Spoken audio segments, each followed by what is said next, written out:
नमस्ते, मैं हूं आपके साथ शिवानी पांडे। आप देख रहे हैं देश का नंबर 1 हिंदी न्यूज चैनल। घड़ी इशारा कर रही है 9 बजे रात का वक्त। सौबात की एक बात का, सौबात की एक बात में आज नए साल पर हुए पलटवार का पुतिन ने जेलेंस्की से हिसाब बराबर कर लिया। ब्राजील को किसने दंगे की आग में झोंक दिया? क्या कड़ाके की ठंड की वजह से यूपी के कानपुर में हार्ट अटैक के मामले बढ़े और भारत जोड़ो यात्रा में पुजारी पॉलिटिक्स पर राहुल गांधी गिर गए? तो रूस ने जंग में अब तक का सबसे बड़ा दावा किया है और दावे ये कि उसकी सेना ने डोनेत्स्क के क्रामातोर्स्क शहर में यूक्रेन के 600 सैनिकों को मार गिराया। इसे पुतिन का सबसे बड़ा बदला अब तक बताया जा रहा है, क्योंकि इस साल के शुरुआत में ही यूक्रेन ने 89 रूसी सैनिकों को मार गिराया था, जिसके बाद यूक्रेन ने इस बात का डर जताया था कि पुतिन बदला जरूर लेंगे। और अब रूस जो दावा कर रहा है उसके मुताबिक पुतिन ने यूक्रेन को एक बड़ा घाव दिया है। उन्होंने अपने 89 सैनिकों का मौत का ऐसा इंतकाम लिया कि पूरा का पूरा यूक्रेन कांप जाए। पुतिन की सेना ने डोनेत्स्क के क्रामातोर्स्क शहर में यूक्रेन के एक ठिकाने को तबाह करने का दावा किया। रूस के मुताबिक उसके मिसाइल हमले में यूक्रेन के 600 सैनिकों की मौत हो गई, जबकि सैकड़ों की संख्या में जेलेंस्की के सैनिक घायल भी हो गए। हालांकि रूस की तरफ से ये नहीं बताया गया कि उसने यूक्रेन पर यह हमला कब किया और न ही क्रामातोर्स्क में यूक्रेन के ठिकाने पर हमले का कोई वीडियो सामने आया। लेकिन रूस ने दावा किया कि उसने यूक्रेन के 600 सैनिकों को मार गिराया है और इसके लिए उसकी सेना के खुफिया विभाग ने यूक्रेन के ठिकाने के बारे में सटीक जानकारी दी थी, जिसकी मदद से रूस ने मिसाइल हमला किया और उस इमारत को उड़ा दिया जिसमें यूक्रेन के सैनिक रह रहे थे। रूस के मुताबिक क्रामातोर्स्क शहर में यूक्रेन ने 2 इमारतों में अपने सैनिकों को रखा था।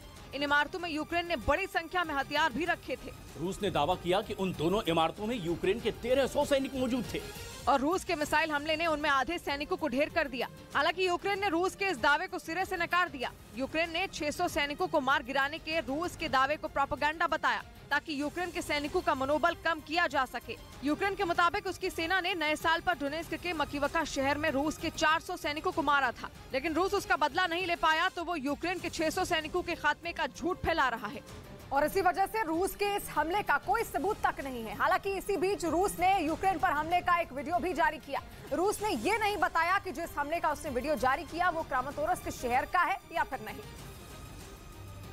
लेकिन उसने ये दावा जरूर किया कि यूक्रेन पर इस बार उसने दुनिया के सबसे शक्तिशाली मोर्टर से धावा बोला। मोर्टर से हमले के बाद वीडियो में एक जगह पर जोरदार धमाका होता दिखाई दिया।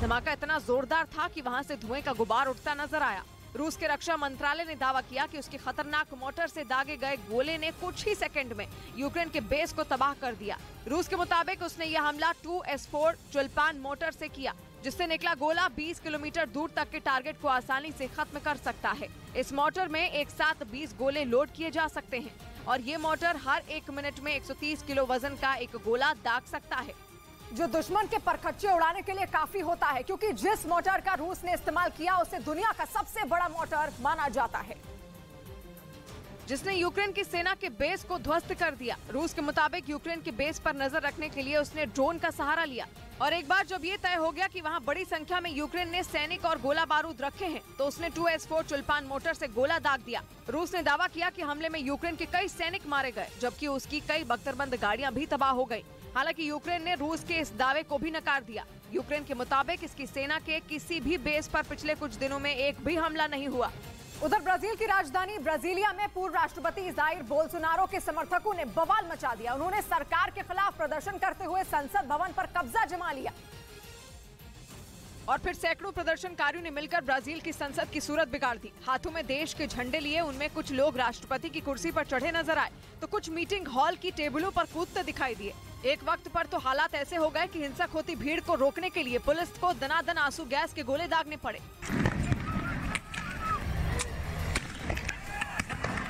हालांकि इसके बाद भी प्रदर्शनकारी नहीं रुके और उन्होंने पुलिस की लगाई बैरिकेडिंग को उखाड़कर फेंक दिया, जिन्हें रोकने के लिए घोड़े पर मौजूद कई पुलिस वाले दिखाई दिए, लेकिन प्रदर्शनकारियों के आगे उनकी एक न चली।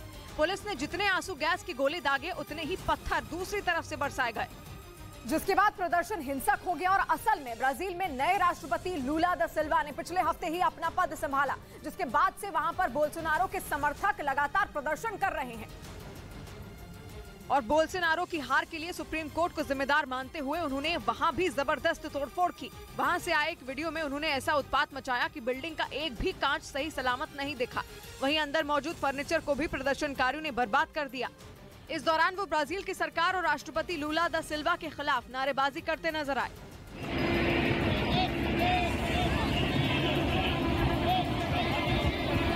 हंगामा कर रहे प्रदर्शनकारी संसद भवन की छत पर चढ़ गए और वहां जाकर सरकार के विरोध में नारे दीवार पर लिख दिए, जिन्हें वहां से हटाने के लिए जब पुलिस की एक टुकड़ी संसद भवन की छत पर पहुंची तो वहां अफरा तफरी मच गई। दावा किया गया कि इस प्रदर्शन के दौरान हजारों की तादाद में बोल्सोनारो के समर्थक वहां मौजूद थे, जिसका अंदेशा ब्राजील की सरकार को पहले से था। इसलिए प्रदर्शनकारियों पर काबू पाने के लिए वहां पर पुलिस के साथ ही सेना की टुकड़ियां भी तैनात कर दी गई थी। और करीब हफ्ते भर पहले ही देश में इमरजेंसी का ऐलान भी कर दिया गया था। इसके बावजूद बोल्सोनारो के समर्थक नहीं रुके। आरोप है कि उन्होंने संसद भवन के अंदर घुसकर न सिर्फ तोड़फोड़ की, बल्कि वहां मौजूद कई अहम दस्तावेजों को भी तहस नहस कर दिया, जिसके बाद कई प्रदर्शनकारियों को पुलिस ने गिरफ्तार कर लिया, जिसके लिए उन्हें बस में भरकर वहां से जेल ले जाया गया। हालांकि गिरफ्तारी के बावजूद भी वहां बवाल नहीं थमा। दिन भर हुए हंगामे के बाद कुछ लोगों ने वहां रात को भी संसद भवन और सुप्रीम कोर्ट पर तैनात पुलिसकर्मियों पर आतिशबाजी की। आरोप है कि इन प्रदर्शनकारियों में अब तक करीब 400 लोगों की गिरफ्तारी हो चुकी है, लेकिन ब्राजील में जारी बवाल थमने का नाम नहीं ले रहा।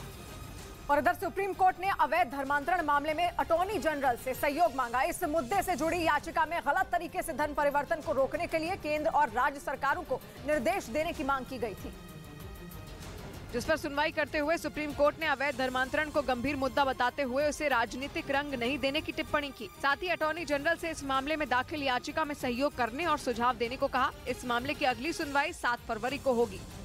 और उधर ईरान से मिल रही धमकियों के बीच इजराइल ने अपने स्पाइडर एयर डिफेंस सिस्टम को अपग्रेड कर दिया। इजराइल के मुताबिक अब उसका ये एयर डिफेंस सिस्टम बैलिस्टिक मिसाइलों को भी आसानी से ढेर कर देगा, जबकि पहले स्पाइडर डिफेंस सिस्टम की मदद से सिर्फ ड्रोन, लड़ाकू विमान और अटैक हेलीकॉप्टरों पर ही हमले किए जाते थे। लेकिन ईरान ने इन दिनों जिस तरह से अपनी मिसाइलों का दम दिखाया, इजराइल अपने एयर डिफेंस सिस्टम को अपग्रेड करने के लिए मजबूर हो गया, क्योंकि उसे मालूम है कि अगर ईरान से जंग छिड़ी तो उसकी मिसाइलें इजराइल पर कहर बनकर टूट पड़ेंगी।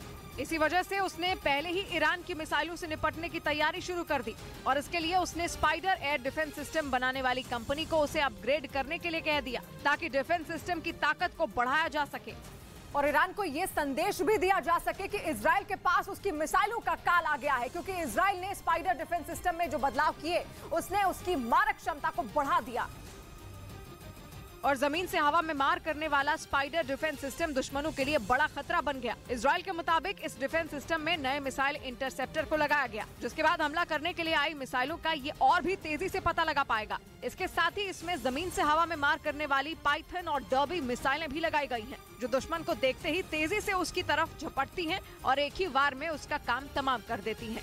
इजराइल का ये एयर डिफेंस सिस्टम भारत और यूएई जैसे देशों ने खरीदा है। इजराइल के मुताबिक इसे खरीदने वाले देशों के एयर डिफेंस सिस्टम को भी उनकी कंपनी अपग्रेड करेगी। और इस बीच पटना एयरपोर्ट पर फ्लाइट में शराब पीकर हंगामा करने वाले 2 आरोपी यात्रियों को गिरफ्तार कर लिया गया, जिनकी शिकायत फ्लाइट के मैनेजर ने लिखित में की थी, जिसके बाद उन यात्रियों पर एफआईआर भी दर्ज की गई। इंडिगो एयरलाइन की फ्लाइट के पटना पहुंचते ही सीआईएसएफ की मदद से रोहित और नीतीश नाम के दोनों आरोपियों को गिरफ्तार कर लिया। शराब पीने का पुष्टि हुई, दोनों पर एफआईआर होगा।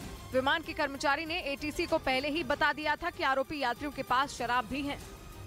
और उधर खबर है कि पाकिस्तानी सेना के मिलिट्री ऑपरेशन से घबराकर आतंकी संगठन टीटीपी एक बार फिर पाकिस्तान की सरकार के साथ युद्ध विराम के लिए तैयार है, जबकि पिछले साल 28 नवंबर को इस आतंकी संगठन ने सीज फायर तोड़ दिया था और पाकिस्तान के शहरों पर आतंकी हमले तेज करने की धमकी दी थी। पाकिस्तान की सरकार के साथ शांति समझौता तोड़ने के बाद टीटीपी ने कई शहरों को निशाना बनाया।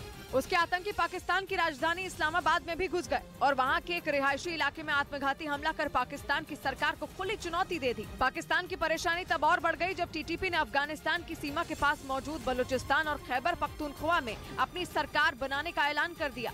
लेकिन अब खबर है कि टीटीपी दोबारा युद्ध विराम के लिए तैयार हो गया है, क्योंकि वो अपने आतंकियों के खिलाफ पाकिस्तानी सेना के ऑपरेशन से बुरी तरह घबरा गया। पाकिस्तान ने टीटीपी के खिलाफ तब बड़ा ऑपरेशन लॉन्च कर दिया था जब उसने प्रधानमंत्री शहबाज शरीफ और विदेश मंत्री बिलावल भुट्टो को निशाना बनाने की धमकी दे दी, जिसके बाद पाकिस्तानी सेना ने टीटीपी को उखाड़ फेंकने के लिए अपनी सेना को उतार दिया, क्योंकि शहबाज शरीफ सरकार को ये डर सताने लगा था कि कहीं अफगानिस्तान की तरह ही पाकिस्तान पर भी तालिबान का कब्जा न हो जाए। इसी डर की वजह से कुछ रोज पहले पाकिस्तानी सेना ने अफगानिस्तान के नांगरहार प्रांत में ड्रोन से हवाई हमला कर टीटीपी के ठिकानों को उड़ा दिया। इसी तरह दक्षिणी वजीरिस्तान में भी पाकिस्तान ने एयर स्ट्राइक की, जिसमें टीटीपी के 11 आतंकियों की मौत हो गई और माना जा रहा है कि पाकिस्तानी सेना की इसी कार्रवाई से डरकर टीटीपी समझौते के लिए तैयार हो गया है। और उसका कहना है कि वो हमेशा से ही पाकिस्तान के साथ युद्ध विराम चाहता था, लेकिन पाकिस्तान की सरकार ने उसके साथ सीज फायर खत्म किया था, जिसके बाद से ही पाकिस्तान उसके निशाने पर है। पाकिस्तान के अखबार डॉन को भेजे गए एक वीडियो में टीटीपी प्रमुख मुफ्ती नूर वली महसूद ने पाकिस्तान के साथ बातचीत और संघर्ष विराम समझौता करने की बात कही। खबर यह भी है कि पाकिस्तान सरकार और टीटीपी के बीच समझौते के लिए बातचीत भी शुरू हो गई है। हालांकि पाकिस्तान की सेना लगातार टीटीपी के आतंकियों को निशाना बनाने में जुटी है और माना जा रहा है कि पाकिस्तान के मिलिट्री ऑपरेशन से डरकर ही टीटीपी फिर से समझौते का राग अलापने लगा है।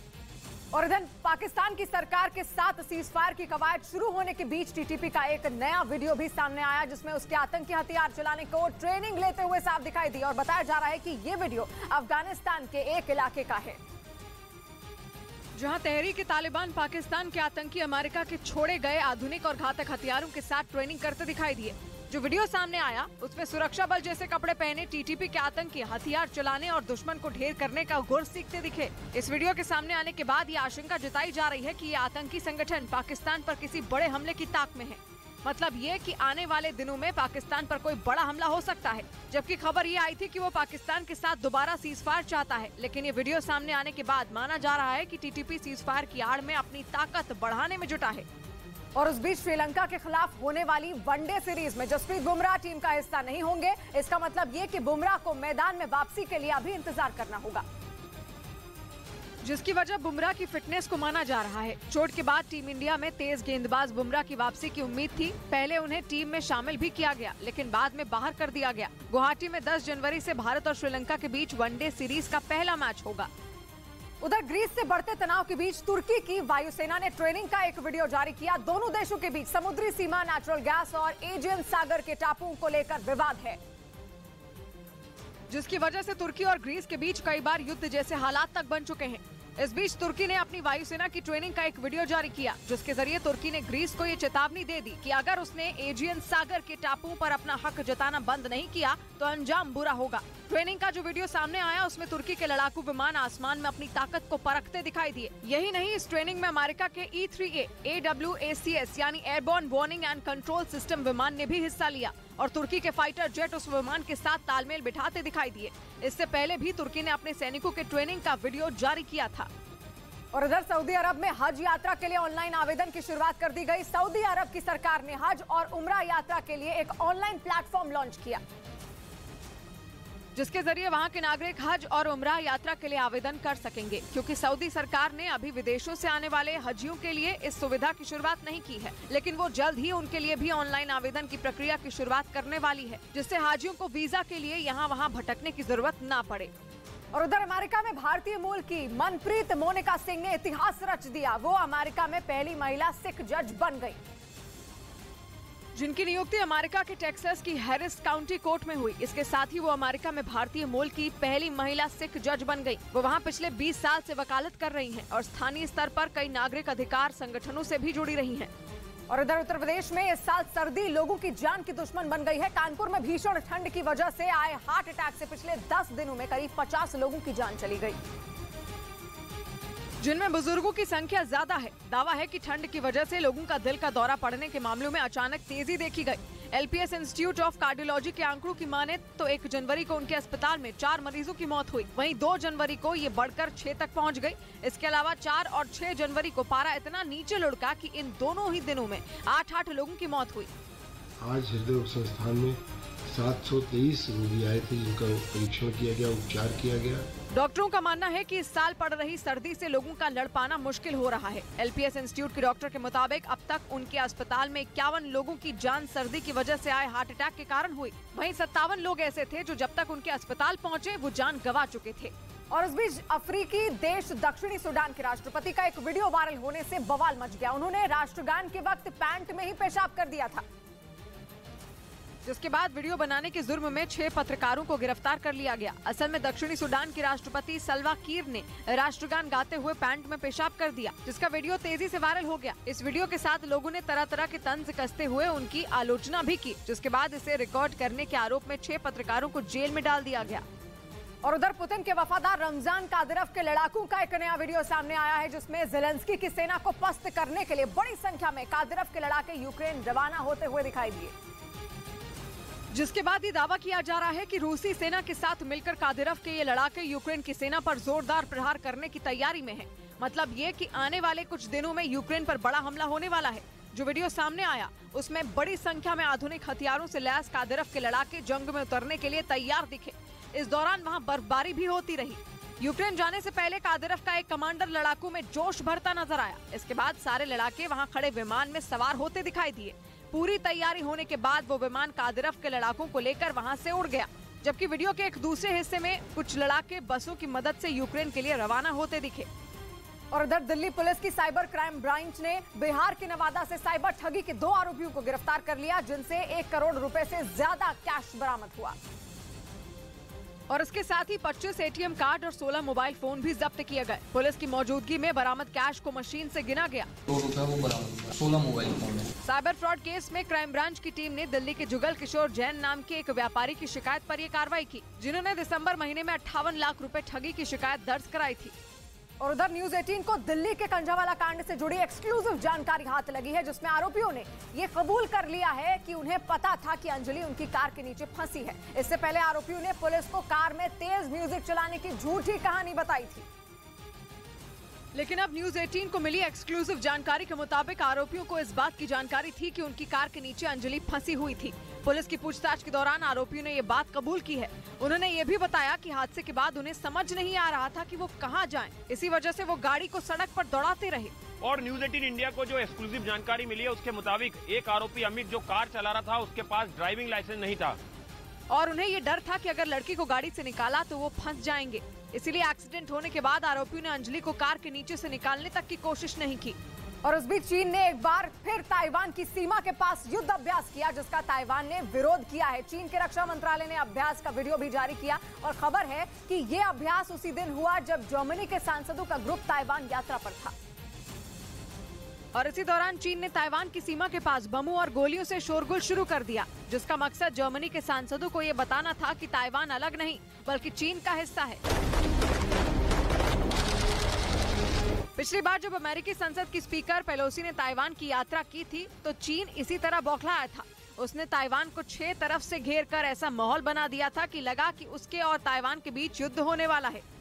लेकिन युद्ध नहीं हुआ और कई दिनों तक ताइवान को परेशान करने के बाद चीन चुप हो गया। लेकिन चीन की हरकतों को पहचानने वाली दुनिया जानती है कि वो ताइवान को इतनी आसानी से अपने हाथों से नहीं जाने देगा, जिसका सबूत उसने सुबह सुबह मिलिट्री ड्रिल करके दे दिया, जिसमें उसकी वायुसेना और नौसेना दोनों ने हिस्सा लिया। वायुसेना के लड़ाकू विमान तो ताइवान की हवाई सीमा के बहुत नजदीक तक चले गए और उन्होंने लड़ाकू विमानों से बम बरसाने की प्रैक्टिस की, जबकि नौसेना के जहाजों ने समंदर में टारगेट पहचान कर उसे बर्बाद करने का अभ्यास किया। जिसके बाद ताइवान ने इसका विरोध किया और उसके रक्षा मंत्रालय ने बताया कि वो चीन के लड़ाकू विमानों और जंगी जहाजों पर नजर रखी जा रही है। और ताइवान भी 2 दिन बाद एक मिलिट्री ड्रिल करेगा, जिसका मकसद अपनी ताकत और तैयारियों का जायजा लेना होगा, क्योंकि ताइवान का कहना है कि चीन के 57 लड़ाकू विमानों और जहाजों ने ताइवान के आसपास ड्रिल की, जिनमें 28 ताइवान की हवाई सीमा में घुस गए थे और उन्होंने ताइवान स्ट्रेट में बनी मीडियन लाइन को पार कर लिया था। यानी चीन ने एक बार फिर ताइवान के लिए खतरे की घंटी बजा दी है। वो फिर से ताइवान की समुद्री और हवाई सीमा में घुसा, जो ताइवान का मूड खराब करने के लिए काफी है, क्योंकि उसे डर है कि चीन की ये ड्रिल कभी भी हमले में बदल सकती है।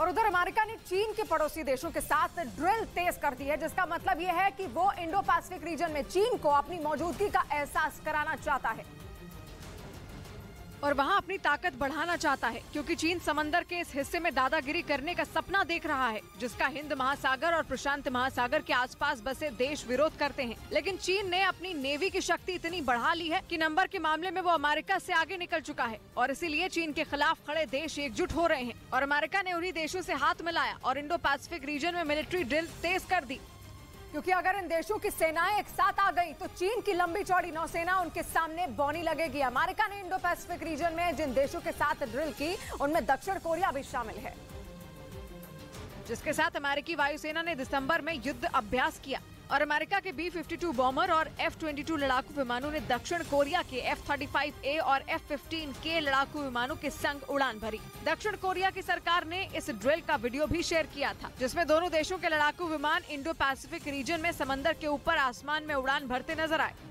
और ये अभ्यास उत्तर कोरिया के उस ऐलान के 2 दिन बाद किया गया जिसमें उसकी सेना ने सैटेलाइट लॉन्च करने की बात कही थी और किम ने 2011 में उत्तर कोरिया की सत्ता संभाली थी। जिसके बाद 2022 पहला ऐसा साल रहा जिसमें उत्तर कोरिया ने सबसे ज्यादा मिसाइल टेस्ट किए। यही नहीं, चीन और उत्तर कोरिया की दोस्ती बढ़ने के भी संकेत हैं। यानी इंडो पैसिफिक रीजन में चीन और उत्तर कोरिया दोनों बड़ा खतरा बन चुके हैं, जिनसे निपटने के लिए अमेरिका बाकी देशों को एक कर रहा है। उसने दक्षिण कोरिया के अलावा जापान, भारत और ताइवान की सेना के साथ भी अभ्यास किया। भारत के संग तो उसने उत्तराखंड में अभ्यास किया, वो भी LAC से केवल 100 किलोमीटर दूर, जिस पर चीन बौखला उठा था, क्योंकि अमेरिका और चीन के पड़ोसी देशों की नजदीकी का मतलब है समंदर में चीन की हार की जमीन तैयार होना। और इधर बिहार की दानापुर कोर्ट ने IAS अधिकारी संजय हंस और RJD के पूर्व विधायक गुलाब यादव पर केस दर्ज करने का आदेश दे दिया। उन दोनों पर एक महिला के साथ गैंगरेप का आरोप है और साथ ही उन पर यह भी आरोप है कि उन्होंने पिस्तौल के बल पर न सिर्फ उस महिला का रेप किया बल्कि इस दौरान उसका वीडियो भी बना लिया, जिसके बाद उन्होंने उस वीडियो के जरिए महिला को ब्लैकमेल करना शुरू कर दिया। फिर उसके साथ कई बार बुलाकर उसके साथ रेप किए हैं। उस महिला की शिकायत के बाद इस मामले को दानापुर ACJM कोर्ट ने दर्ज करने का आदेश दिया। उधर पाकिस्तान के कराची से हैरान करने वाला एक वीडियो सामने आया जिसमें एक के बाद एक कई धमाके होते हुए दिखाई दिए। लेकिन वहां हुआ एक धमाका इतना जोरदार था कि उसकी आवाज से पूरा इलाका थर्रा उठा। कराची शहर में हुए सिलेंडर ब्लास्ट का जो वीडियो सामने आया उसमें जोरदार धमाके होते दिखाई दिए। जिस जगह पर ये धमाके हो रहे थे उसी के ठीक बगल से एक मेट्रो भी गुजरती नजर आई। गनीमत ये रही कि विस्फोट के बाद भी मेट्रो को नुकसान नहीं पहुंचा। हालांकि एक सिलेंडर धमाके के बाद उड़कर सड़क पर जा पहुंचा, जिसके बाद वहां भगदड़ मच गई, लेकिन किसी तरह से लोगों ने भागकर अपनी जान बचाई। सिलेंडर में ब्लास्ट किस वजह से हुआ इसका पता नहीं चल सका। इधर ट्रैफिक जाम के बीच एक कार की छत पर बैठकर शराब पीते हुए एक आदमी का वीडियो वायरल हो गया। इस वीडियो को हरियाणा के गुरुग्राम का बताया गया, जिसमें वो आदमी कार की छत पर हाथ में ग्लास और बोतल के साथ बैठा हुआ नजर आया, जिसका वीडियो वहीं ट्रैफिक में फंसे कुछ लोगों ने बना लिया, फिर उसे सोशल मीडिया पर पोस्ट कर दिया, जहां लोगों ने कार की छत पर शराब पीने वाले आदमी के खिलाफ सख्त कार्रवाई की मांग की। इस बीच खबर है कि अमेरिका की एयरफोर्स की बढ़ती ताकत देखकर चीन खौफ में मरा जा रहा है और खुद चीन के रक्षा विशेषज्ञ डर जता रहे हैं कि अमेरिका की वायुसेना में इतनी जबरदस्त क्षमता जुटा ली है कि जंग के मैदान में उसका सामना करना चीन के बस की बात नहीं।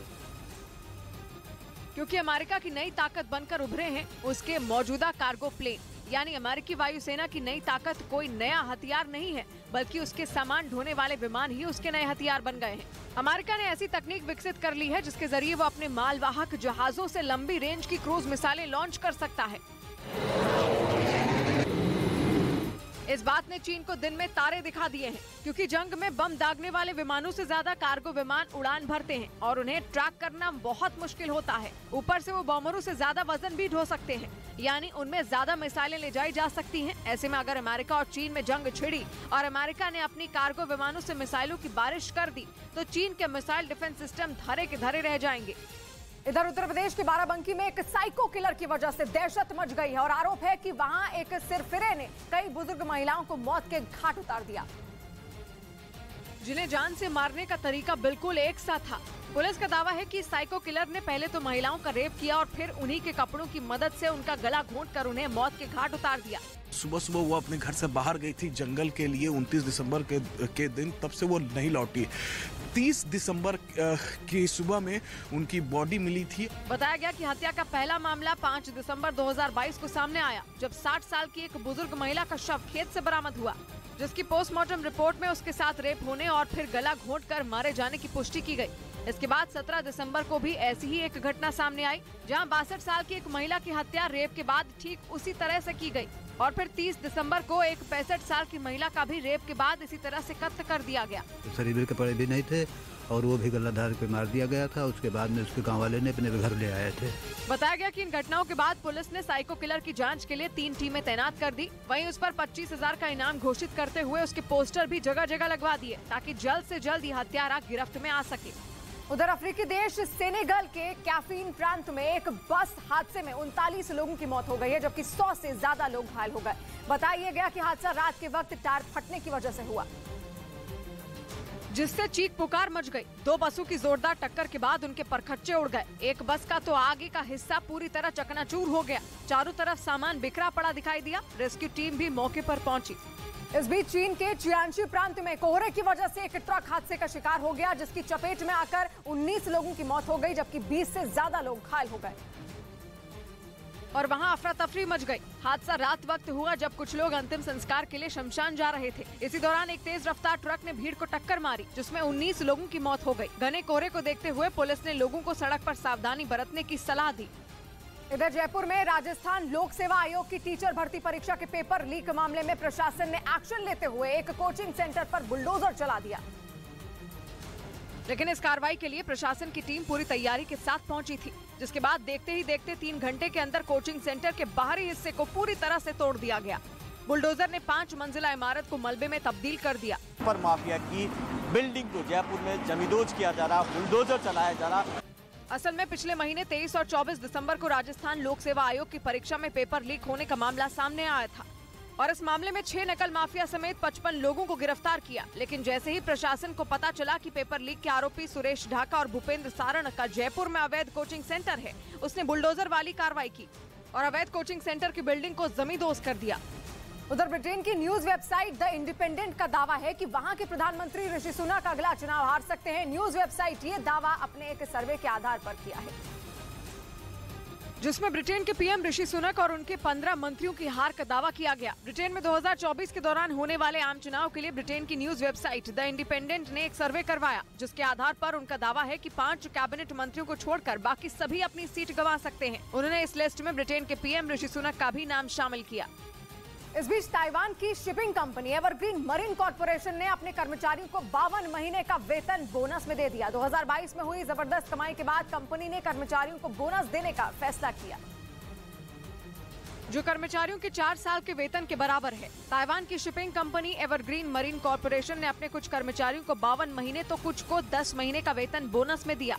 उधर इजराइल के शहर तेल अवीव में बेंयामिन नेतन्याहू सरकार की नई नीतियों के खिलाफ लोगों ने सड़कों पर उतरकर प्रदर्शन किया। प्रदर्शनकारियों का आरोप है कि सरकार की नई नीतियों से न्याय प्रणाली और लोकतांत्रिक संस्थाएं कमजोर हो जाएंगी, जिसके विरोध में तेल अवीव में लोगों ने सरकार के खिलाफ मोर्चा खोल दिया। बेंयामिन नेतन्याहू सरकार की नीतियों के विरोध में हजारों की संख्या में लोगों ने शहर की सड़कों पर प्रदर्शन किया।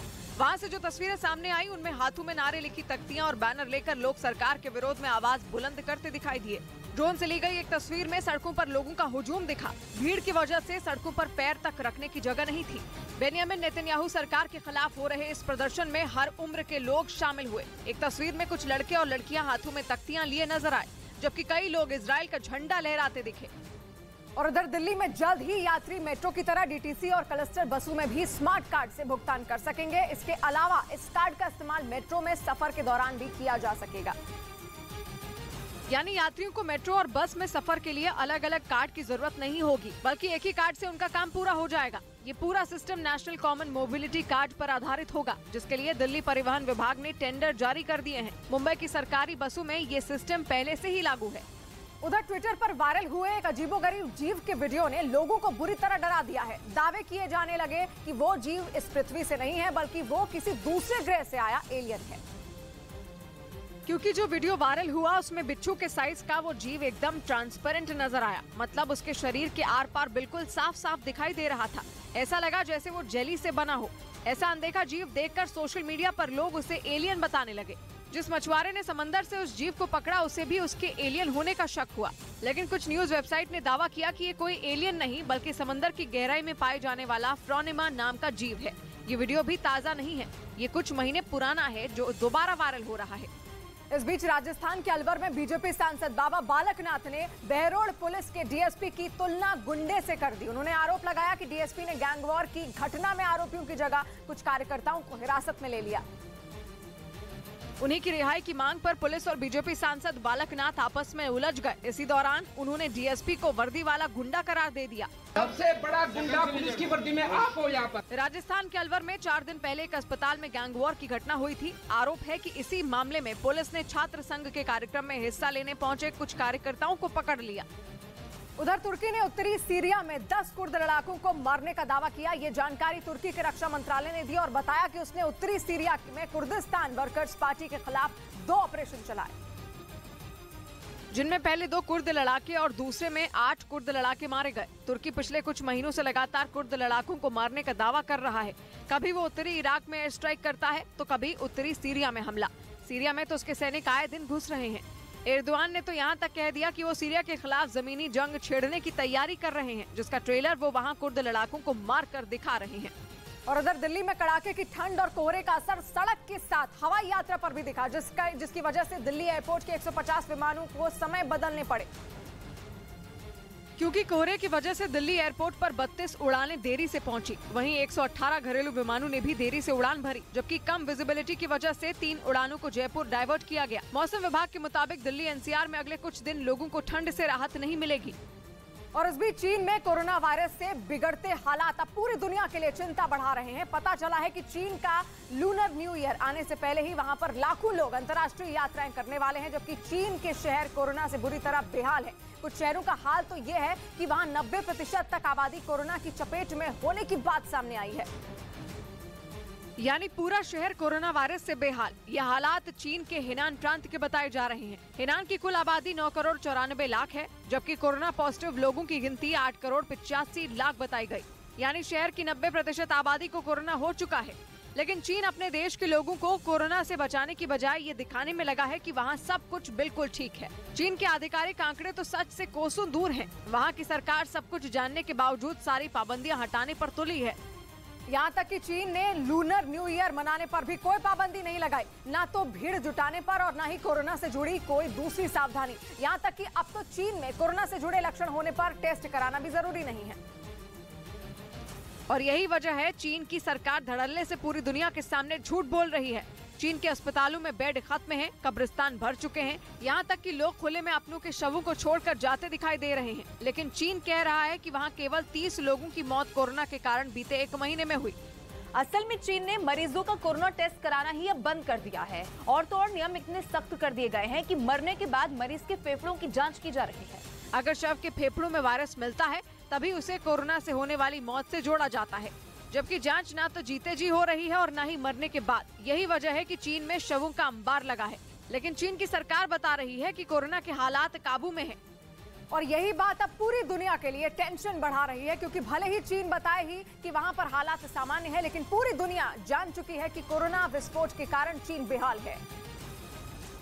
इसलिए दुनिया के कई देश चीन के नागरिकों के लिए खास नियम बना चुके हैं। चीन से आने जाने वाले विमानों में हर नागरिक की कोरोना जांच जरूरी कर दी गई है।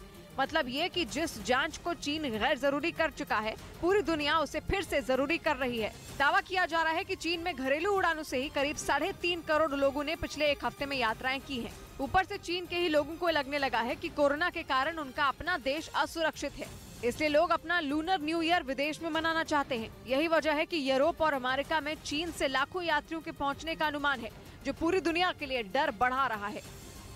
और उधर दिल्ली के उपराज्यपाल ने मुख्यमंत्री अरविंद केजरीवाल को चिट्ठी लिखकर उन्हें चर्चा के लिए आमंत्रित किया है, क्योंकि दिल्ली में चुनाव की वजह से दोनों के बीच कई महीनों से बैठकें नहीं हो पा रही थी। जिसके बाद उन्होंने अरविंद केजरीवाल को दिल्ली के मुद्दों पर चर्चा के लिए बुलाने का फैसला किया। उन्होंने लिखा कि अब चुनाव खत्म हो गए हैं, ऐसे में शहर में गवर्नेंस और जनहित के लिए बैठकें शुरू होनी चाहिए। इससे पहले केजरीवाल ने उपराज्यपाल को चिट्ठी लिखकर उन पर पद के गलत इस्तेमाल का आरोप लगाया था।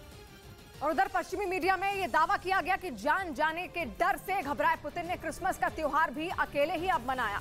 रूस से आए एक वीडियो में वो चर्च में अकेले नजर आए, जहां चर्च के पादरियों के अलावा कोई नजर नहीं आया। पश्चिमी मीडिया ने दावा किया कि पुतिन का भरोसा अपने लोगों से उठ गया है और उन्हें अब दिन रात सिर्फ जान जाने का खतरा सताने लगा है, जिसके लिए रूस में तख्ता पलट की कोशिशें भी तेज हो चुकी हैं, ताकि उसके बाद पुतिन को ठिकाने लगाया जा सके।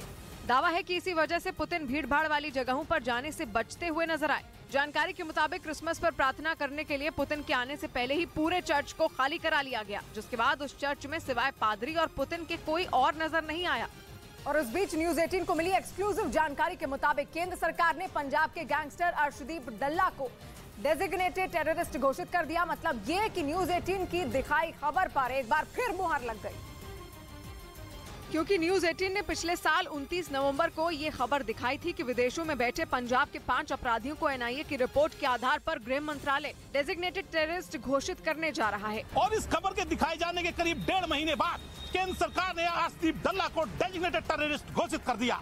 खालिस्तान टाइगर फोर्स नाम के आतंकी संगठन से संबंध रखने वाला अर्शदीप डल्ला पंजाब के लुधियाना का रहने वाला है और सुरक्षा एजेंसियों के डर से कनाडा में छिपा है। उस पर पाकिस्तान की खुफिया एजेंसी ISI और आतंकी हरदीप सिंह निज्जर से संबंध रखने के आरोप हैं।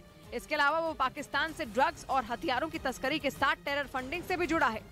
और 29 नवंबर को न्यूज 18 की उस एक्सक्लूसिव रिपोर्ट में ये भी बताया गया था कि अर्शदीप डल्ला के अलावा लखबीर सिंह लांडा और गोल्डी बराड़ पाकिस्तान में बैठे हरविंदर सिंह रिंदा और अर्मेनिया में छिपे लक्की पटियाल पर सरकार जल्द शिकंजा कसेगी, क्योंकि इन सभी पर भारत में कई आतंकी वारदात कराने के आरोप हैं। न्यूज 18 को मिली एक्सक्लूसिव जानकारी के मुताबिक एनआईए ने जो अपनी रिपोर्ट गृह मंत्रालय को सौंपी थी उसमें इस बात का जिक्र किया गया था कि कनाडा में बैठा अर्शदीप डल्ला भारत के खिलाफ आतंकी साजिश रचने में जुटा है और इसके लिए वो देश के नौजवानों को बरगला रहा है। वो न सिर्फ आतंकी गतिविधियों के लिए पैसे जुटा रहा है बल्कि आतंकी हमलों के लिए पाकिस्तान से हथियार भी भिजवा रहा है। मतलब ये कि अर्शदीप डल्ला पाकिस्तान के इशारे पर भारत को दहलाने की साजिश में जुटा है।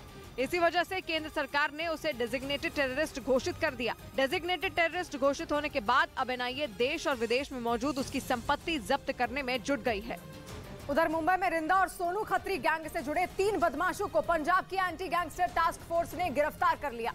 इनमें उनकी मदद मुंबई ATS ने की और गैंगस्टर रिंदा के गुर्गों को धर दबोचा जो लंबे वक्त से फरार चल रहे थे। ये तीनों ही मुंबई के कल्याण में छिपे हुए थे। पिछले 2-3 दिन से यही रहे थे, हम इनको फॉलो कर रहे थे। पंजाब की एंटी गैंगस्टर टास्क फोर्स ने मुंबई ATS के साथ मिलकर रिंदा और सोनू खत्री गैंग से जुड़े इन तीनों कुख्यात बदमाशों को पकड़ा। इन पर हत्या और अपहरण के कई मामले दर्ज हैं।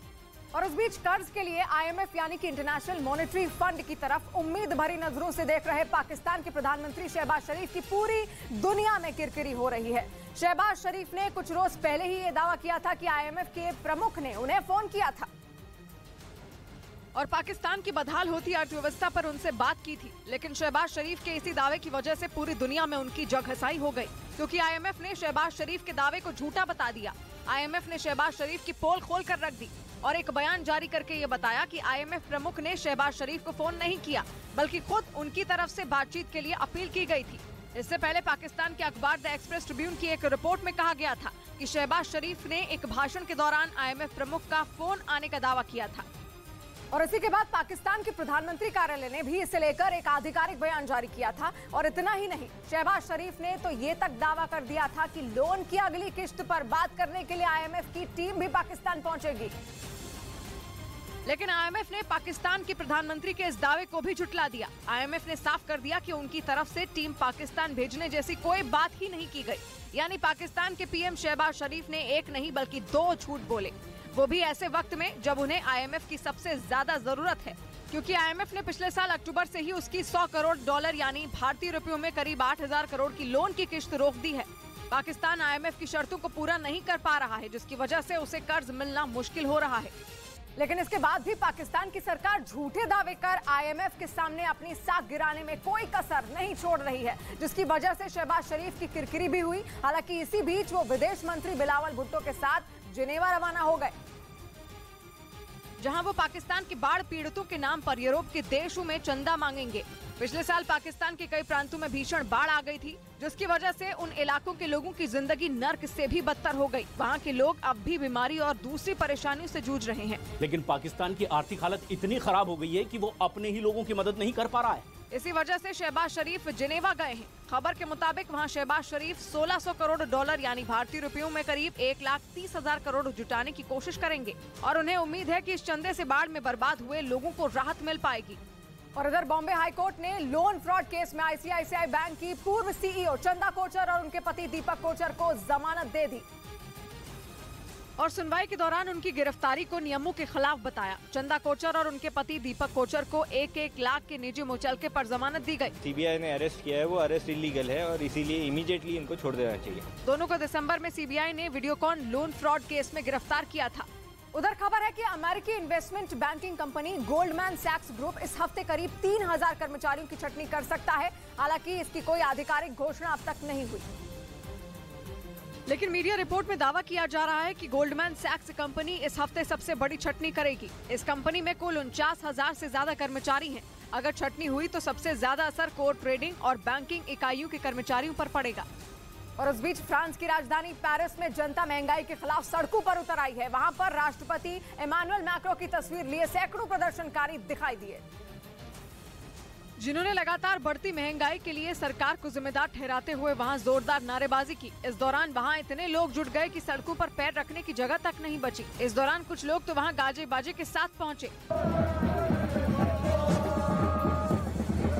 आरोप है कि मैक्रो सरकार की नीतियों की वजह से वहां महंगाई अपने चरम पर पहुंच गई, जिसके बाद न सिर्फ रियायतों में कटौती की गई बल्कि पेंशन के नियमों में भी बदलाव कर दिया गया, जिसके खिलाफ सैकड़ों लोग विरोध जताने के लिए पेरिस की सड़कों पर प्रदर्शन करते दिखाई दिए। और उधर मध्य प्रदेश के इंदौर में प्रधानमंत्री नरेंद्र मोदी ने 17वें प्रवासी भारतीय दिवस सम्मेलन का उद्घाटन किया। उन्होंने सम्मेलन में विशेष डाक टिकट भी जारी किया। इस दौरान प्रधानमंत्री नरेंद्र मोदी ने प्रवासी भारतीयों को विदेश की धरती पर भारत का ब्रांड एम्बेसडर बताया। सशक्त और समर्थ भारत की आवाज सुनाई देती। कोरोना की वजह से 4 साल बाद प्रवासी भारतीय सम्मेलन किया गया, जिसमें पीएम मोदी ने विशेष डाक टिकट, सुरक्षित जाएं, प्रशिक्षित जाएं भी जारी किया। और उधर खबर है कि अमेरिका का F-15EX ईगल 2 जेट उसका सबसे ताकतवर लड़ाकू विमान बनने जा रहा है। उसमें ऐसे दमदार फीचर जुड़ गए हैं जो अमेरिका के दूसरे किसी फाइटर जेट में नहीं है। और F-15EX ईगल 2 की ये ताकत है उसकी मिसाइलें ले जाने की क्षमता। हाल ही में हुए कामयाब मिसाइल टेस्ट के बाद ये तय है कि ईगल 2 हवा से हवा में वार करने वाली इतनी मिसाइलें अपने साथ ले सकेगा जितना अमेरिका के किसी और फाइटर जेट के बस की बात नहीं। अमेरिकी वायुसेना ने बताया कि ईगल 2 की क्षमता 12 मिसाइलों की होगी और इतनी क्षमता न तो अमेरिका के F-16 में है, न F-22 रैप्टर में और न F-35A में। हालांकि ज्यादा मिसाइलें ले जाना ही ईगल 2 की इकलौती खासियत नहीं, ये अमेरिका की एयरफोर्स का ऐसा पहला विमान है जो उसकी नई हाइपरसोनिक क्रूज मिसाइल से भी लैस होगा। यानी ईगल 2 अमेरिका का ब्रह्मास्त्र बन सकता है, क्योंकि हाइपरसोनिक मिसाइलें ही भविष्य का हथियार है और इस रेस में अमेरिका रूस और चीन जैसे अपने दोनों दुश्मनों से पीछे है। और इधर उत्तराखंड के जोशीमठ में लोगों का गुस्सा कम होने का नाम नहीं ले रहा है। आपदा के कारण जिन घरों को सील किया जा रहा है वहां पर रहने वाले लोग विरोध करने के लिए सड़कों पर उतर आए और अपने गुस्से का इजहार करने लगे। बड़ी संख्या में महिलाएं सड़कों पर बैठ गई और सड़क पर काफी लंबा जाम लग गया। गाड़ियां घंटों तक सड़क पर ही फंसी रहीं। स्थानीय लोगों ने सड़क को ब्लॉक कर लिया है। यहाँ महिलाएं हैं, बच्चे हैं और कई लोग यहाँ पर मौजूद हैं।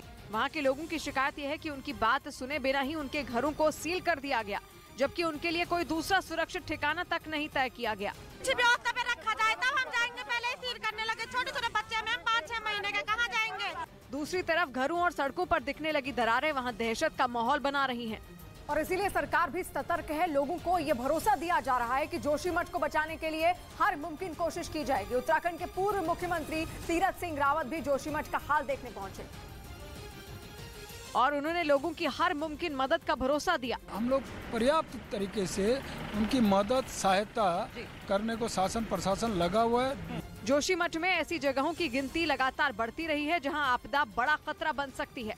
इसीलिए ऐसी इमारतों पर लाल रंग से क्रॉस का निशान बनाया जा रहा है। किसी मोटी मोटी दरारें यहाँ पर भी इन सीढ़ियों पर भी आई हैं और ये भी देखिए किस तरीके से ये पूरा का पूरा सीमेंट निकल गया है, यानी कि ये पूरा जो ढांचा है वो जर्जर हो उठा है। हालांकि जोशीमठ की आपदा का वैज्ञानिक समाधान निकालने के लिए भी तेजी से काम किया जा रहा है।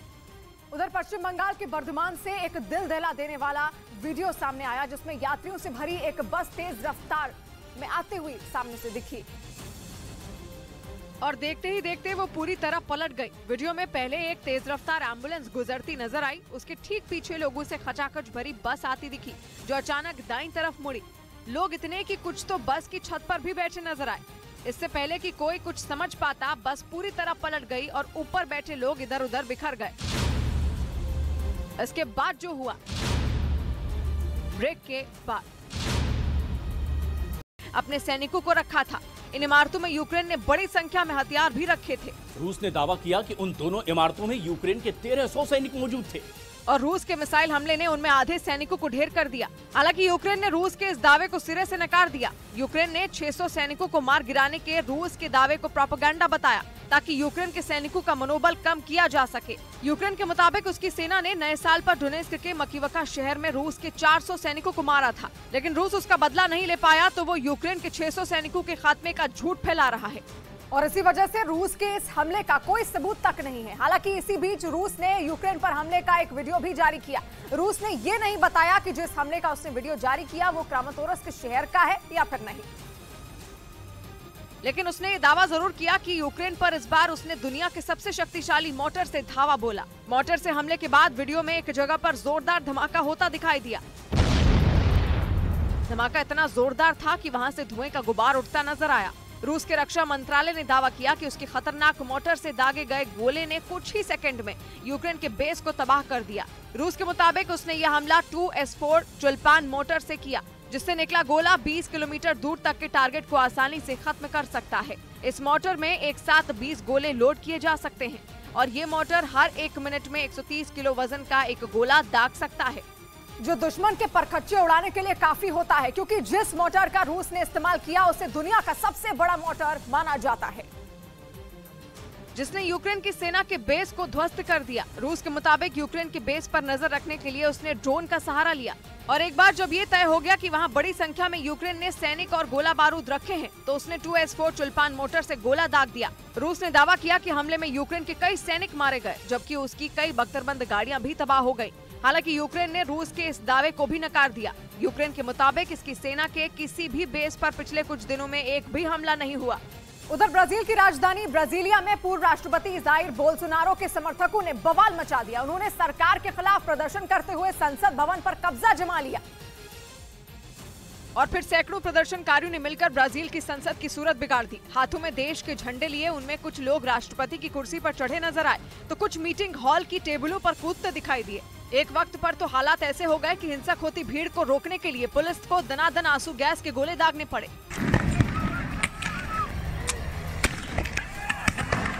हालांकि इसके बाद भी प्रदर्शनकारी नहीं रुके और उन्होंने पुलिस की लगाई बैरिकेडिंग को उखाड़कर फेंक दिया, जिन्हें रोकने के लिए घोड़े पर मौजूद कई पुलिस वाले दिखाई दिए, लेकिन प्रदर्शनकारियों के आगे उनकी एक न चली। पुलिस ने जितने आंसू गैस के गोले दागे, उतने ही पत्थर दूसरी तरफ से बरसाए गए, जिसके बाद प्रदर्शन हिंसक हो गया और असल में ब्राजील में नए राष्ट्रपति लूला दा सिल्वा ने पिछले हफ्ते ही अपना पद संभाला, जिसके बाद से वहां पर बोल्सोनारो के समर्थक लगातार प्रदर्शन कर रहे हैं और बोल्सोनारो की हार के लिए सुप्रीम कोर्ट को जिम्मेदार मानते हुए उन्होंने वहां भी जबरदस्त तोड़फोड़ की। वहां से आए एक वीडियो में उन्होंने ऐसा उत्पात मचाया कि बिल्डिंग का एक भी कांच सही सलामत नहीं दिखा। वहीं अंदर मौजूद फर्नीचर को भी प्रदर्शनकारियों ने बर्बाद कर दिया। इस दौरान वो ब्राजील की सरकार और राष्ट्रपति लूला दा सिल्वा के खिलाफ नारेबाजी करते नजर आए।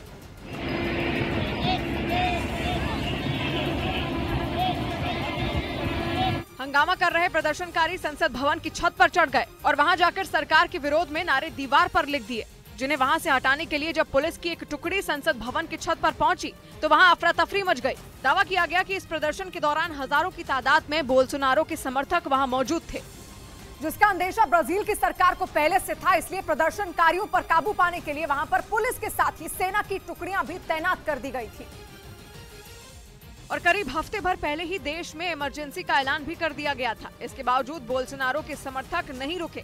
आरोप है कि उन्होंने संसद भवन के अंदर घुसकर न सिर्फ तोड़फोड़ की, बल्कि वहां मौजूद कई अहम दस्तावेजों को भी तहस नहस कर दिया, जिसके बाद कई प्रदर्शनकारियों को पुलिस ने गिरफ्तार कर लिया, जिसके लिए उन्हें बस में भरकर वहां से जेल ले जाया गया।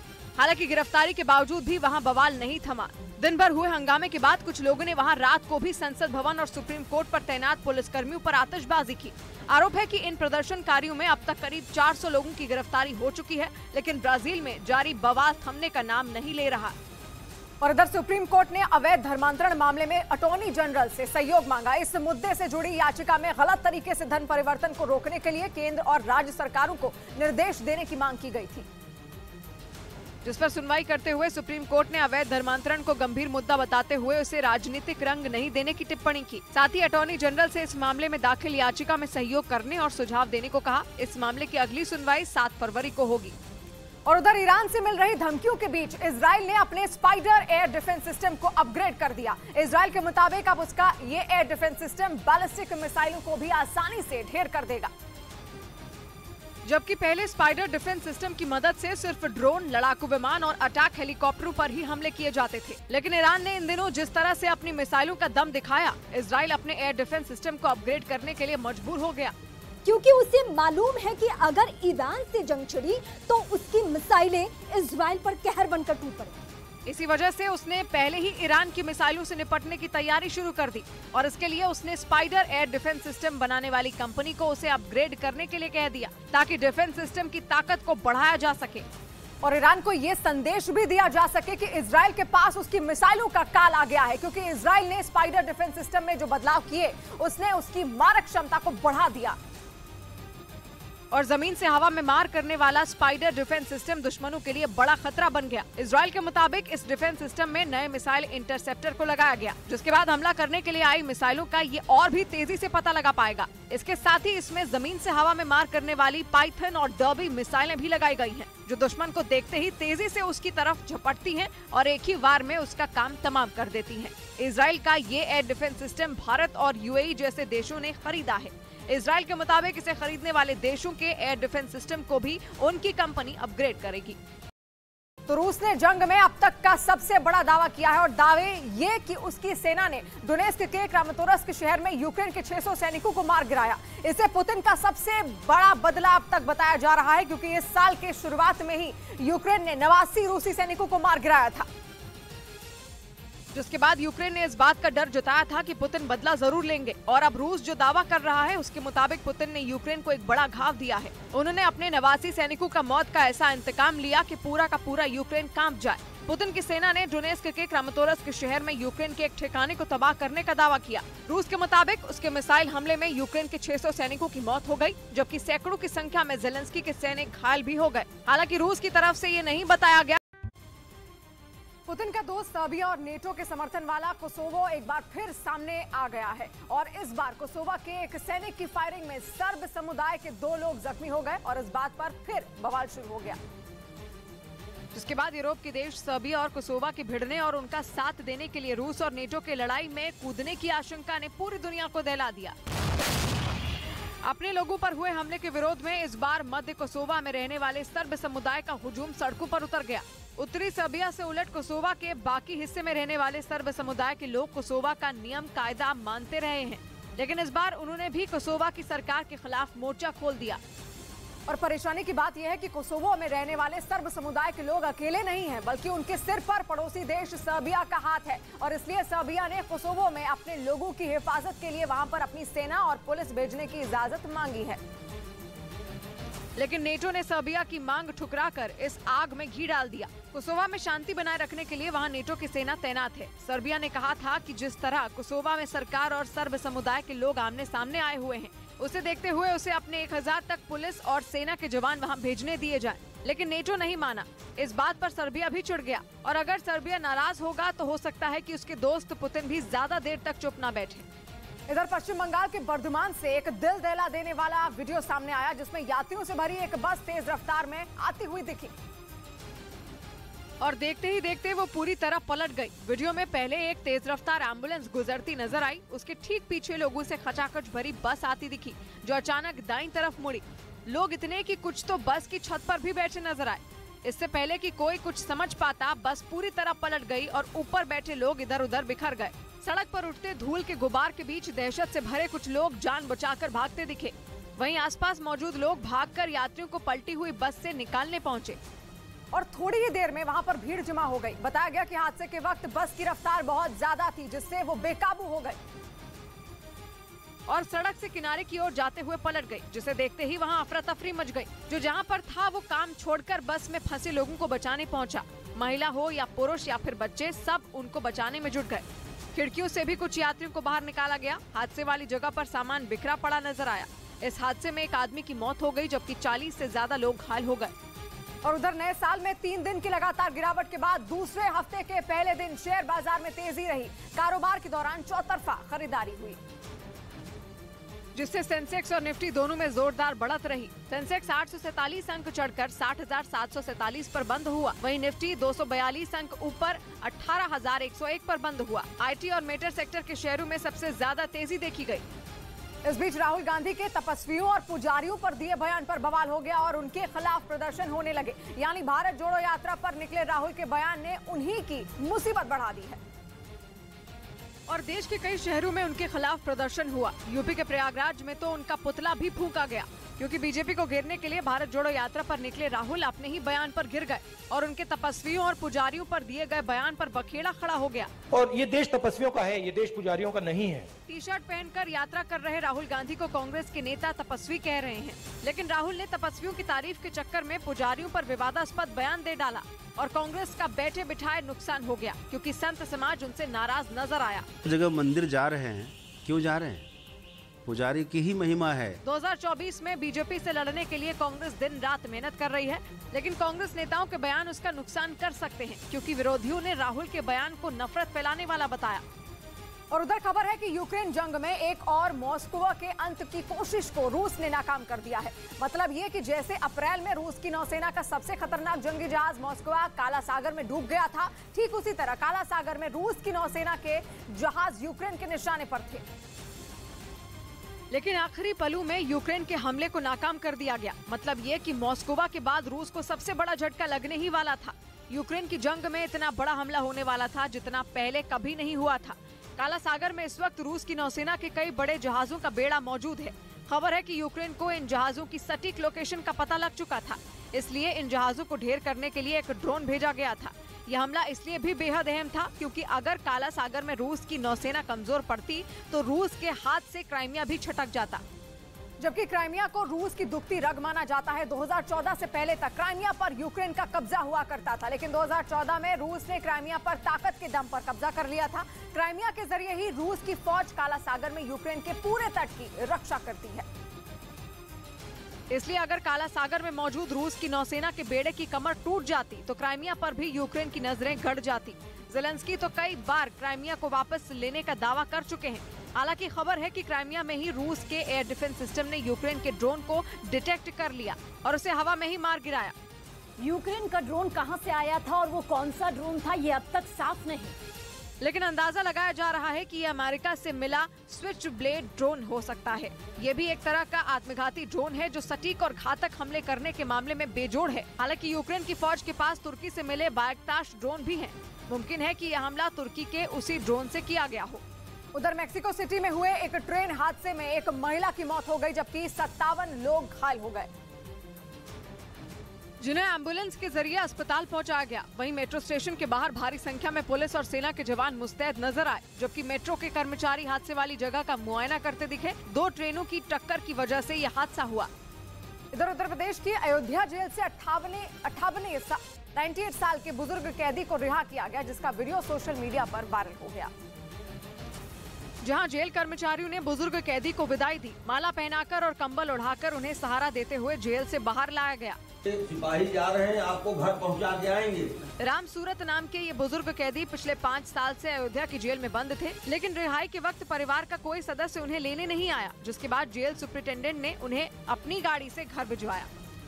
और उस बीच जर्मनी में केमिकल हमले की तैयारी करने के शक में ईरान के रहने वाले एक आदमी को गिरफ्तार कर लिया गया है। इजराइल के मीडिया के मुताबिक उस आदमी को भाई को भी हिरासत में लिया गया, जिन पर आरोप है कि उन्होंने जर्मनी में केमिकल हमला करने के लिए साजिश रची। जर्मनी की पुलिस ने जिस आदमी को गिरफ्तार किया उस पर लंबे वक्त से नजर रखी जा रही थी। आरोप है कि उस आदमी ने साइनाइड और राइसिन नाम के खतरनाक केमिकल से हमले की तैयारी कर रखी थी। राइसिन भी साइनाइड की तरह ही एक बेहद जहरीला केमिकल होता है। खबर के मुताबिक आरोपी के भाई ने भी प्लानिंग में उसका साथ दिया था, जिसे हिरासत में अब ले लिया गया है। बताया गया कि जर्मनी को इस हमले की प्लानिंग की खबर किसी दूसरे देश की खुफिया एजेंसी से काफी पहले ही मिल गई थी, जिसके बाद उसकी पुलिस ने आरोपी को गिरफ्तार कर लिया। हालांकि जर्मनी की पुलिस को उसके घर से किसी तरह का केमिकल नहीं मिला। और इधर उत्तर प्रदेश के वाराणसी के सिगरा स्पोर्ट्स स्टेडियम की दीवार गिर गई, जिसके बाद उसके मलबे के नीचे कई गाड़ियां दब गई और इस घटना का एक वीडियो भी सामने आया। जिसमें वो दीवार किसी ताश के पत्ते की तरह ढहती नजर आई। सामने आए वीडियो में दीवार गिरने से ठीक पहले कुछ लोग वहां से गुजरते दिखाई दिए, लेकिन तभी सिगरा स्पोर्ट्स स्टेडियम की दीवार भरभरा कर गिर गई। जिस समय दीवार गिरी उसके पास में कई गाड़ियां खड़ी थी जो दीवार के मलबे के नीचे दब गई। लाखों का नुकसान हुआ है और इस नुकसान सिर्फ और सिर्फ लापरवाही के कारण हुआ है। लेकिन जैसे ही गाड़ियां दीवार के नीचे दबी, उनके मालिक भी वहां पहुंच गए और उन्होंने मुआवजे की मांग की। हमें तो फुल क्लेम चाहिए इसका, क्योंकि ये देख रहे हैं जैसा कि कुछ भी बचा ही नहीं है गाड़ी में। गनीमत ये रही कि दीवार गिरने के वक्त उसके आसपास कोई मौजूद नहीं था, जिससे एक बड़ा हादसा टल गया। क्योंकि जिस तरह से दीवार के नीचे गाड़ियां दबी, अगर कोई उसके नीचे आता तो उसकी जान भी जा सकती थी। उधर कर्नाटक के पूर्व मुख्यमंत्री सिद्धारमैया से जुड़ी किताब पर बवाल हो गया और बेंगलुरु में कांग्रेस ने किताब के विरोध में प्रदर्शन भी किया। इस बीच कर्नाटक हाईकोर्ट ने किताब की रिलीज पर रोक लगा दी, लेकिन इस पर बवाल होता रहा और कांग्रेस ने किताब के विरोध में प्रदर्शन किया, क्योंकि किताब के कवर पेज पर सिद्धारमैया को टीपू सुल्तान की वेशभूषा में दिखाया गया, जिस पर कांग्रेस भड़क गई। 100% it is a frustration of the BJP। Congress का कहना है कि विधानसभा चुनाव से पहले कांग्रेस को बदनाम करने की कोशिश हो रही है। हालांकि विमोचन से कुछ घंटे पहले ही अदालत ने बुक की रिलीज पर रोक लगा दी है। और इस बीच पाकिस्तान में आटे की ऐसी किल्लत हो गई है कि सब्सिडी वाला आटा लेने के लिए जुटी भीड़ में भगदड़ की वजह से एक आदमी की मौत हो गई। पाकिस्तान में इन दिनों आटे का भाव आम आदमी की पहुंच से बाहर हो गया है और गेहूं की कमी की वजह से पाकिस्तान सरकार लोगों को कम दाम में आटा तक नहीं दे पा रही है। सब्सिडी के तहत थोड़ी बहुत आटे की बोरियां सरकार की तरफ से दी भी जा रही हैं, तो उसके लिए भी मारामारी शुरू हो जा रही है। ऐसी ही एक घटना वहां के सिंध प्रांत के मीरपुर खास जिले से देखने को मिली। पाकिस्तान के अखबार द एक्सप्रेस ट्रिब्यून के मुताबिक वहां 2 ट्रकों पर लदा आटा लोगों को 65 रुपए प्रति किलो की दर से दिया जा रहा था, लेकिन सस्ता आटा लेने के लिए वहाँ पर भारी भीड़ जुट गयी और लोग आटे की बोरियां पाने के लिए एक दूसरे को धक्का देने लगे। इस दौरान आटा लेने आए हर्ष सिंह कोहली नाम का एक मजदूर गिर गया, लेकिन भीड़ ने इसकी परवाह नहीं की और आटा लेने की मारामारी में उसे बुरी तरह कुचल दिया, जिसकी वजह से उसकी मौत हो गई। लेकिन पाकिस्तान की सिंध से भी बुरा हाल तो बलूचिस्तान का है। वहाँ के प्रशासन ने तो ये ऐलान कर दिया कि पूरे प्रांत में गेहूं का स्टॉक पूरी तरह खत्म हो गया है, जिसके बाद वहाँ भी अब आटे के आने वाले दिनों में बवाल हो सकता है, क्योंकि पहले से ही वहाँ आटे के आसमान छूते दामों ने लोगों का जीना हराम कर रखा है। वहाँ से आए एक वीडियो में एक बुजुर्ग सड़क पर लेटे दिखाई दिए। वो बुजुर्ग जिस गाड़ी के आगे लेटे थे वो वहाँ सब्सिडी वाला आटा देने आई थी, लेकिन उसके पास आटे की इतनी बोरियां नहीं थी कि सभी को मिल पाती। इसी बात पर वो बुजुर्ग इतना परेशान हो गए कि गाड़ी के आगे ही लेट गए। गाड़ी चलाओ हमारे ऊपर चलाओ, हमें खत्म कर दो, ना हम होंगे ना आटा लेने आएंगे। इससे कुछ रोज पहले ही बलूचिस्तान का एक वीडियो सामने आया था, जिसमें गेहूं के लिए जुटी भीड़ पर पाकिस्तानी सैनिक गोलियां बरसाते दिखाई दिए। तब दावा किया गया कि उनकी फायरिंग में बड़ी संख्या में बलोच लोग घायल हो गए थे। और उधर अमेरिका के टेक्सास में एक रेस्टोरेंट में नकली हथियार दिखाकर लूट की कोशिश करने वाले लुटेरे को जान से हाथ धोना पड़ गया। रेस्टोरेंट में पहुंचा लुटेरा वहां मौजूद लोगों से पैसे की मांग कर रहा था, लेकिन तभी एक ग्राहक ने उसे पीछे से गोली मार दी। ताबड़तोड़ हुई गोलीबारी से वो लुटेरा वहीं ढेर हो गया। इस घटना का जो वीडियो सामने आया उसमें वो लुटेरा बंदूक दिखाकर लोगों से पैसे की मांग करता नजर आया। इस दौरान दहशत में लोग उसे पैसे भी देते दिखाई दिए। वो बंदूक दिखाकर लोगों को डराता रहा। सब कुछ उसी के मुताबिक चल रहा था, लेकिन तभी एक ग्राहक ने अपनी बंदूक निकालकर उस पर ताबड़तोड़ फायरिंग कर दी, जिसके बाद वो वहीं बेदम होकर जमीन पर गिर गया। बताया गया कि जिस बंदूक को दिखाकर लुटेरे ने लूट की कोशिश की वो नकली थी। पुलिस अब सीसीटीवी वीडियो के आधार पर मामले की जाँच कर रही है। और इस बीच यूक्रेन की जंग का एक ऐसा वीडियो सामने आया है जिससे रूसी सेना की भद्द पिट गई। सोशल मीडिया पर वायरल हुए एक वीडियो में रूस का एक सैनिक तीर और धनुष लिए हुए नजर आया और वो वीडियो में ऐसा दिखाई दिया मानो किसी पर हमले की तैयारी कर रहा हो। तीर और धनुष लिए वो सैनिक पूरी तरह से चौकन्ना नजर आया। इसके बाद वो तेजी से एक और बढ़ा और उसने एक तरफ निशाना लगाकर तीर चला दिया। ये वीडियो यूक्रेन के ही किसी इलाके का बताया गया, जिसके बाद सोशल मीडिया पर पुतिन की सेना की खिल्ली उड़ाई जाने लगी। लोग हंसी उड़ाते हुए पुतिन की सेना के पास हथियार खत्म होने का तंज कसने लगे। यहाँ तक कहा जाने लगा कि अब पुतिन के जवानों को तीर और धनुष का ही भरोसा है, क्योंकि 10 महीने से ज्यादा वक्त से जारी जंग में उनके पास हथियार खत्म हो गए हैं। कई लोगों ने तो ये भी तंज किया कि अमेरिकी हथियारों का जवाब अब रूसी सैनिक तीर चला कर देंगे। हालांकि वीडियो में जो रूसी सैनिक दिखाई दिया उसके पास बंदूक भी थी, लेकिन इसे लेकर भी रूसी सेना का सोशल मीडिया पर मजाक उड़ गया और कहा गया कि ये बंदूक सिर्फ दिखाने के लिए ही कंधे पर टांगी गई है, क्योंकि पुतिन के जवानों के पास उसमें भरने के लिए गोली तक नहीं बची। इसी वजह से वो तीर चलाकर ज़ेलेंस्की की सेना से जंग लड़ेंगे। हालांकि कहा जा रहा है कि रूसी सैनिक यूक्रेन के सैनिकों को मारने के लिए तीर नहीं चला रहा है, बल्कि वो जंगली जानवरों का शिकार कर रहा है। बताया गया है जंग के बीच अपने खाने के लिए रूसी सैनिक इसी तरह जंगली जानवरों का शिकार करते हैं। लेकिन इसका वीडियो सामने आने के बाद लोगों ने उनका मजाक उड़ाना शुरू कर दिया। और इधर राजस्थान में कांग्रेस विधायक जौहरी लाल मीणा के बेटे को दौसा की पॉक्सो कोर्ट ने न्यायिक हिरासत में भेज दिया। उस पर आरोप है कि उसने 10वीं की एक छात्रा का गैंगरेप किया और इसी मामले में गिरफ्तारी के बाद पुलिस ने उसे दौसा की पॉक्सो कोर्ट में पेश किया, जहां से उसे 13 जनवरी तक के लिए न्यायिक हिरासत में भेज दिया गया। न्यायालय के आदेशानुसार गिरफ्तारी वारंट को गिरफ्तार किया। कांग्रेस विधायक जौहरी लाल मीणा के बेटे के अलावा 2 और लोग भी इस वारदात में शामिल थे, जिन्हें पुलिस पहले ही गिरफ्तार कर चुकी है। और इस बीच खबर है कि अमेठी लोकसभा सीट पर कांग्रेस पार्टी ने एक इंटरनल सर्वे कराया है, जिसका नतीजा राहुल गांधी के पक्ष में है। हालांकि राहुल गांधी 2024 में किस सीट से चुनाव लड़ेंगे ये अब तक साफ नहीं है, जबकि स्मृति ईरानी पहले ही उन्हें अमेठी से मैदान में उतरने की चुनौती दे चुकी हैं। खबर है कि कांग्रेस के इंटरनल सर्वे में अमेठी से राहुल की जीत का दावा किया गया है। मजबूत गढ़ रहा है और हमेशा गांधी परिवार वहां से चुनकर आए हैं, लेकिन अब फैसला तो उनको स्वयं करना होगा। सूत्रों के मुताबिक 2024 में अमेठी को गांधी परिवार के लिए रायबरेली से भी ज्यादा सुरक्षित सीट बताया गया। और उधर ईरान में हिजाब विरोधी आंदोलन में शामिल होने वालों को मौत की सजा पर नया विवाद अब खड़ा हो गया है। इस बार ईरान में कराटे के नेशनल चैंपियन को फांसी दे दी गई और इस खबर के बाद पूरी दुनिया में हड़कंप मच गया और अमेरिका समेत कई देशों ने ईरान पर हमले तेज कर दिए। अब तक हिजाब विरोधी आंदोलनों में शामिल कई प्रदर्शनकारियों को ईरान में फांसी दी जा चुकी है, लेकिन इस बार की घटना ने सबको झकझोर कर रख दिया। मेहदी करामी नाम के जिस लड़के को फांसी की सजा दी गई, उसकी उम्र महज 21 साल बताई जा रही है। मेहदी करामी ईरान के लिए कराटे का नेशनल चैंपियन था। कराटे में वो अंतर्राष्ट्रीय मंचों पर ईरान की नुमाइंदगी तक करता था, लेकिन उसे फांसी पर लटकाने में ईरान को जरा भी संकोच नहीं हुआ। यहाँ तक कि उसके एक कोच को भी उसी के साथ मौत की सजा दे दी गई। और आरोप ये लगाए गए कि उन दोनों ने न केवल हिजाब विरोधी आंदोलनों में हिस्सा लिया था, बल्कि कोर्ट ने दोनों को एक पुलिसकर्मी की हत्या में शामिल होने का भी दोषी माना। केवल 1 हफ्ते के अंदर ईरान की अदालत ने सुनवाई भी खत्म कर ली और दोनों को सजा भी सुना दी, जिसके बाद ईरान में भी बवाल शुरू हो गया। मेहदी करामी के वकील ने सोशल मीडिया पर पोस्ट लिखकर बताया कि उसे केस कोर्ट के सामने रखने तक नहीं दिया गया। मतलब ये कि ईरान की पुलिस ने मनमाने तरीके से उसे सजा दे दी। संयुक्त राष्ट्र मानवाधिकार के उच्चायुक्त और यूरोपियन यूनियन तक ने ईरान को चिट्ठी लिख दी। ईरान से फांसी पर रोक लगाने की मांग की गई, लेकिन ईरान ने उसके देश के कानून में दखल बताते हुए खारिज कर दिया। आरोप है कि मेहदी करामी मरने से पहले अपने परिवार से मिलना चाहता था, लेकिन ईरान की पुलिस और वहाँ के कानून ने उससे वो अधिकार भी छीन लिया। अब तक ईरान में 41 प्रदर्शनकारियों को सजाए मौत दी जा चुकी है। और इधर श्रीलंका के खिलाफ ताबड़तोड़ पारी खेलने के बाद कई दिग्गज क्रिकेटरों ने सूर्य कुमार यादव की तारीफ की। विराट कोहली ने तो अपने इंस्टाग्राम पर उनकी एक तस्वीर भी पोस्ट की, जिसे देखने के बाद सूर्य कुमार यादव की खुशी का ठिकाना नहीं रहा। उन्होंने इसे अपने लिए सबसे बड़ा सम्मान बताते हुए विराट का शुक्रिया अदा किया। सूर्य कुमार यादव ने आखिरी T20 मुकाबले में श्रीलंका के खिलाफ शतक जड़ा था, जिसका जश्न सूर्य कुमार यादव के साथ ही उनके प्रशंसकों ने भी मैच खत्म होने के कई घंटे बाद तक भी मनाया।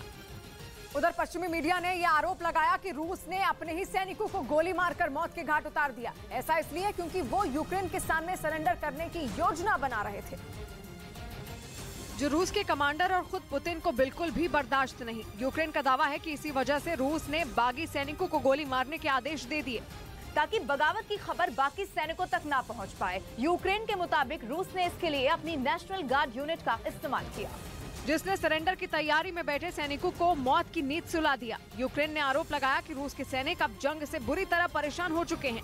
यही वजह है कि वो सरेंडर करने की कोशिश में थे। हालांकि रूस ने उन्हें हथियार डालने से पहले ही जान से मार दिया।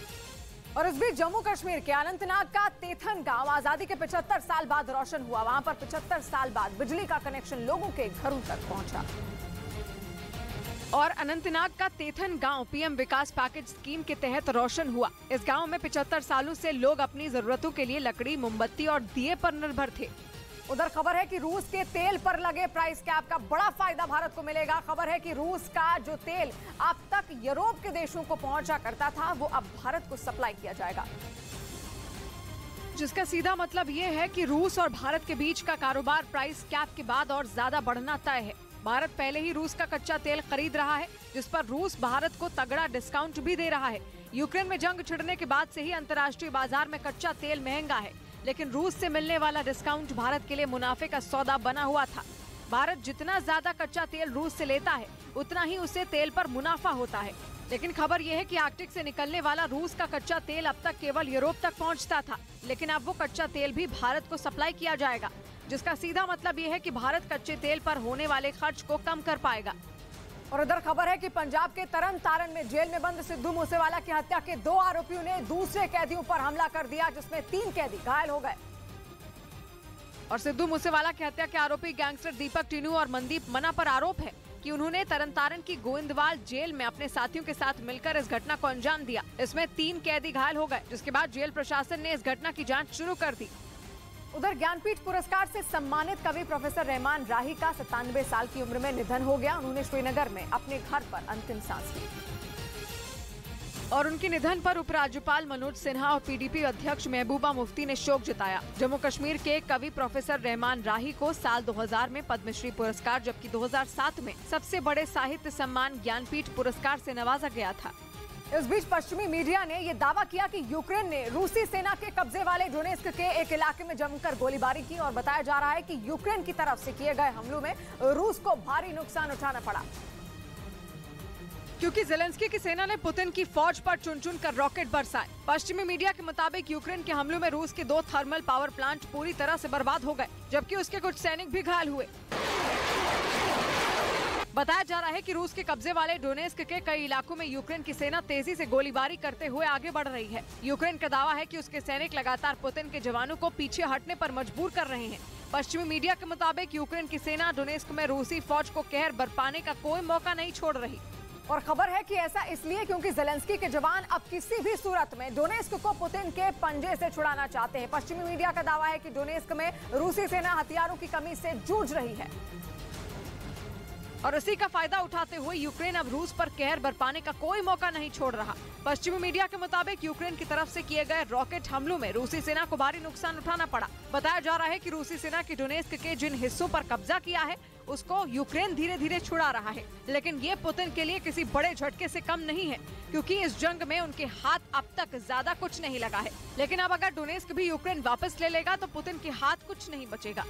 और उधर जियो ने देश के 10 और शहरों में ट्रू 5G सेवा की शुरुआत कर दी है, यानी कि इन 10 शहरों में अब लोग भी जियो की इस डिजिटल क्रांति का फायदा उठा सकेंगे और 5G का इस्तेमाल कर सकेंगे। जिन 4 राज्यों के 10 शहरों में जियो की ट्रू 5G सेवा शुरू की गई, उनमें उत्तर प्रदेश के आगरा, कानपुर, मेरठ और प्रयागराज का नाम शामिल है। इनके अलावा आंध्र प्रदेश के तिरुपति और नेल्लोर, जबकि केरल के कोषिकोड और त्रिशूर में भी लोग इसका लाभ उठा सकेंगे। महाराष्ट्र के नागपुर और अहमदाबाद में भी जियो की ट्रू 5G सेवा शुरू हो गयी।